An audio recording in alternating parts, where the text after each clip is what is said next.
The Adventures of Pinocchio by Carlo Collodi. Translated from the Italian by Della, Chiesa. Read out loud by Lightgazer. Chapter 1.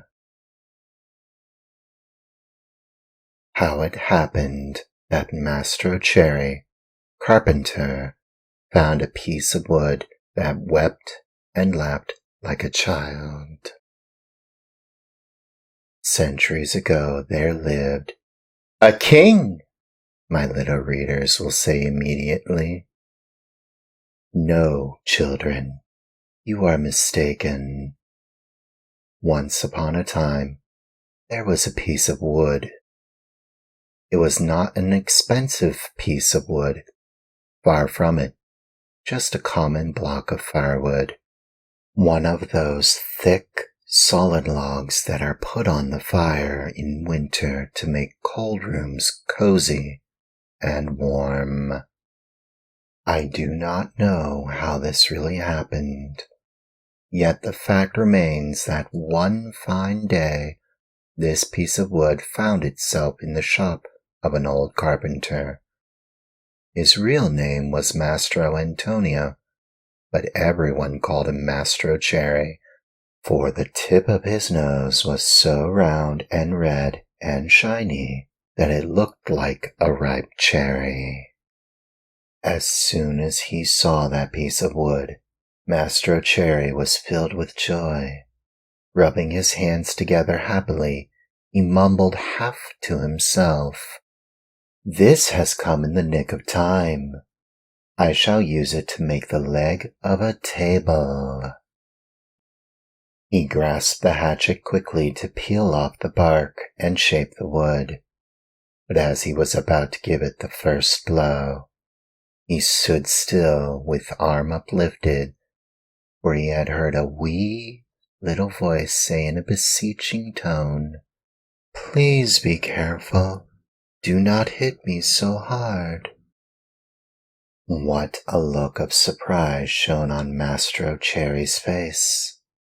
His funny face became still funnier. He turned frightened eyes about the room to find out where that wee little voice had come from, and he saw no one. He looked under the bench. No one. He peeped inside the closet. No one. He searched among the shavings. No one. He opened the door to look up and down the street. And still no one. "Oh, I see," he then said, laughing and scratching his wig.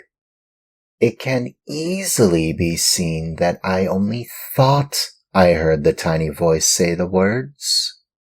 Well, well, to work once more." He struck a most solemn blow upon the piece of wood. Oh, you hurt!" cried the same faraway little voice. Mastro Cherry grew dumb.